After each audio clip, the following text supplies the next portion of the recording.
Good morning, students. Hope you all are fit and fine at your home.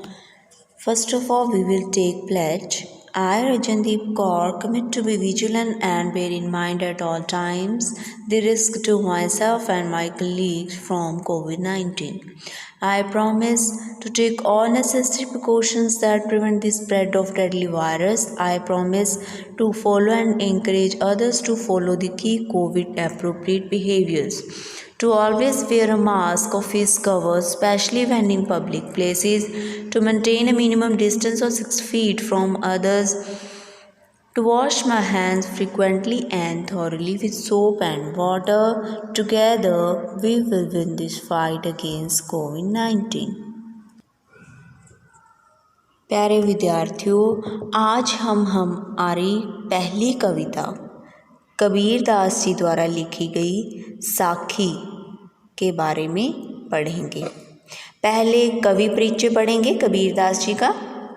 Hindi के संत कवियों में कबीर दास का सर्वोच्च स्थान है। कबीर हिंदी की संत काव्यधारा की ज्ञानाश्री निर्गुण शाखा के प्रमुख कवि हैं। इनका जन्म संवत 1455 सन 1398 को माना जाता है। इनकी मृत्यु के विषय में भी विवाद है, किंतु अधिकतर विद्वानों ने इसे सन 1495 माना है। कबीर ने प्रसिद्ध वैष्णव संत स्वामी रामानंद से दीक्षा ली। कुछ लोग इन्हें सूफी संत शेख तकी का शिष्य भी मानते हैं। कबीर पढ़े लिखे नहीं थे। उन्हें पदों और साखियों में एक समाज सुधारक का निर्भीक स्वर सुनाई पड़ता था। कबीर निर्गुण तथा निराकार ईश्वर के उपासक थे।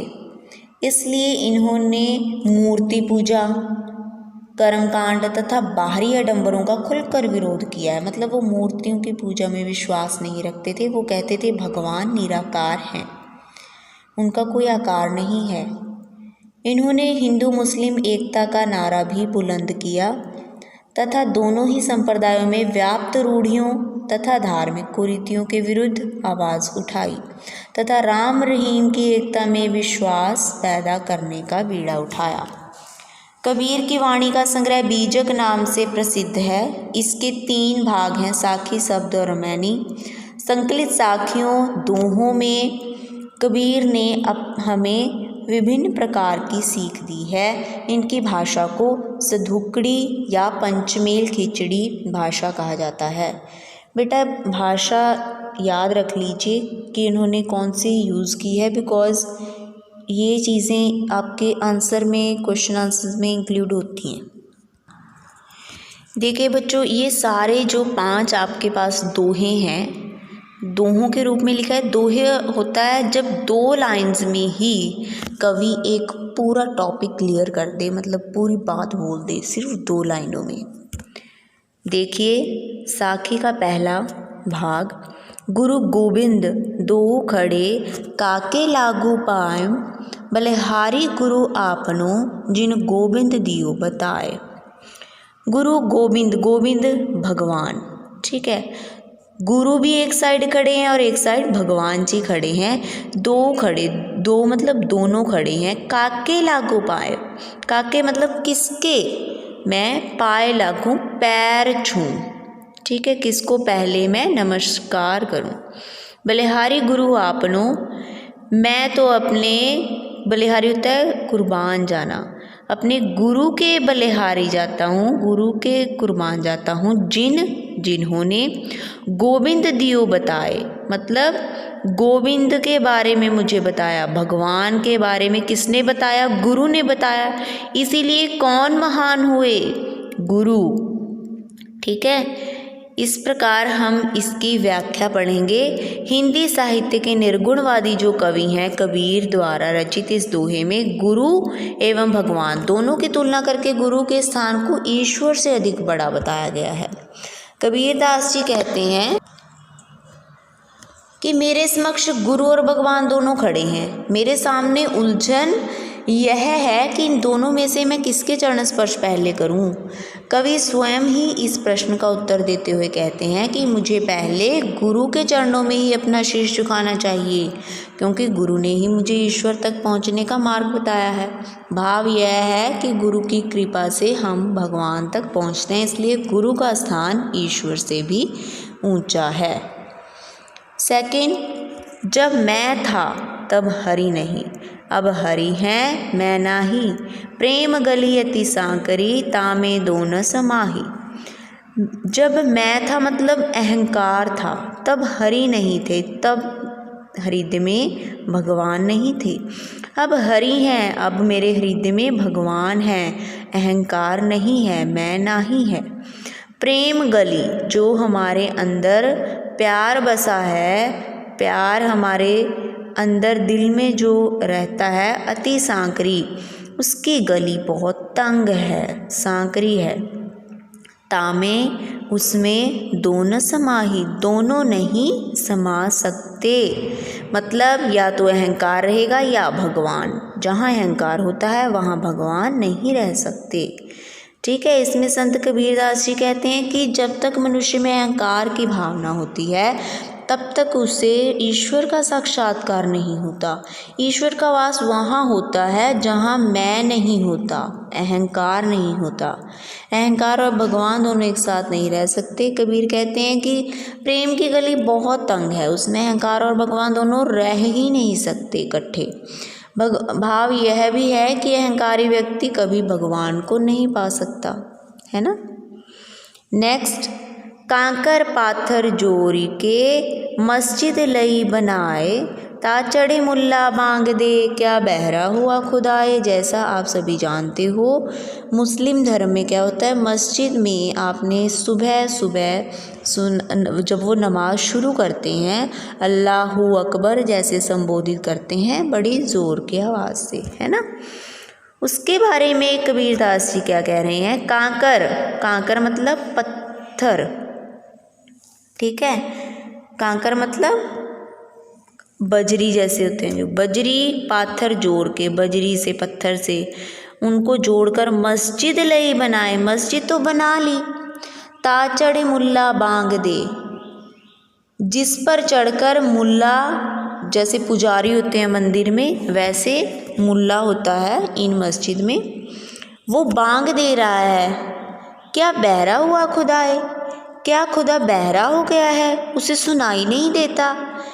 इनडायरेक्टली कबीरदास जी क्या कह रहे हैं, कबीरदास जी अपनी साखियों में जो तब की प्रचलित रूढ़ियां हैं, आडंबर हैं, उनको बहुत व्यर्थ मानते थे, ठीक है, उन्हीं पर चोट कर रहे हैं।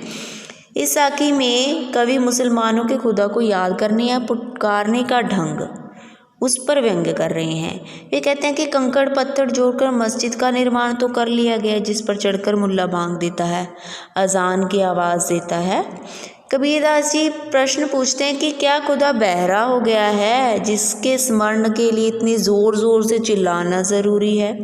मतलब हमें दिल से आप अपने भगवान को याद कर सकते हो, उससे प्रार्थना कर सकते हो, ऊंचा ऊंचा बोलने की ज़रूरत नहीं है, ठीक है बेटा। नेक्स्ट, पाहन पूजे हरि मिले, तो मैं पूजूं पहाड़, ताते ये चाकी भली, पीस खाए संसार। पाहन पूजे, पाहन होता है पत्थर, पूजे हरि मिले, इसमें बेटा हिंदू धर्म में जो मूर्ति पूजा होती है उस पर कबीरदास जी व्यंग्य कर रहे हैं।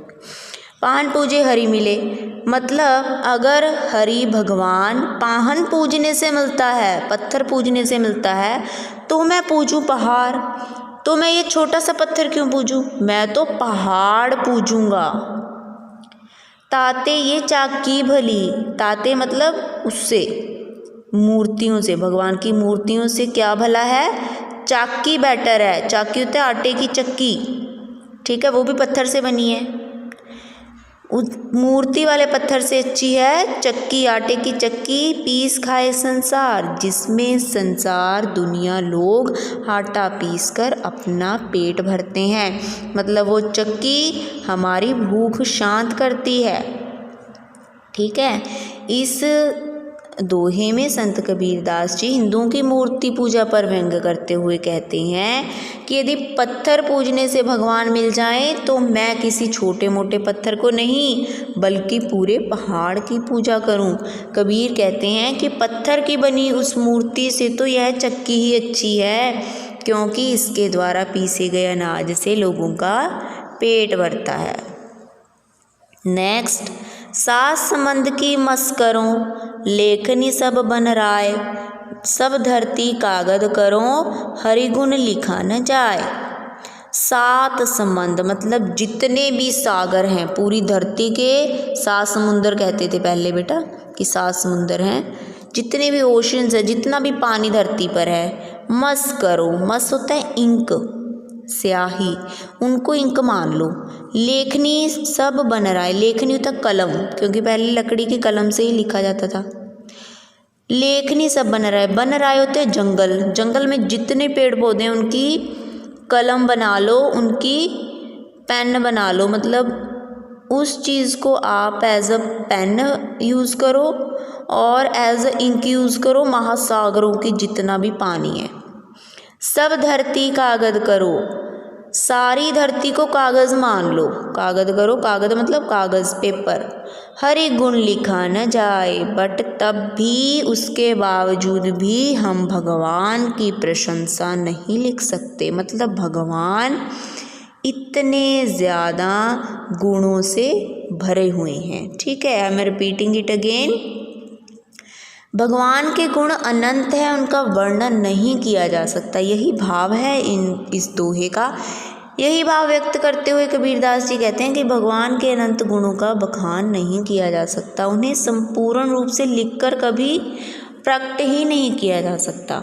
इसलिए यदि सातों समुद्रों की स्याही बनाई जाए, सारे जंगलों के पेड़ों की कलमें बनाई जाएं तथा समस्त पृथ्वी को कागज़ के रूप में प्रयोग कर लिया जाए, तब भी ईश्वर के गुणों का वर्णन नहीं किया जा सकता, क्योंकि ये सब ईश्वर के अनंत गुणों का वर्णन करने के लिए सफिशिएंट नहीं है, पर्याप्त ही नहीं है।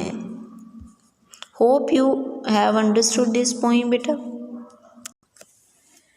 नेक्स्ट हम बात करेंगे शॉर्ट कंपोजिशन की।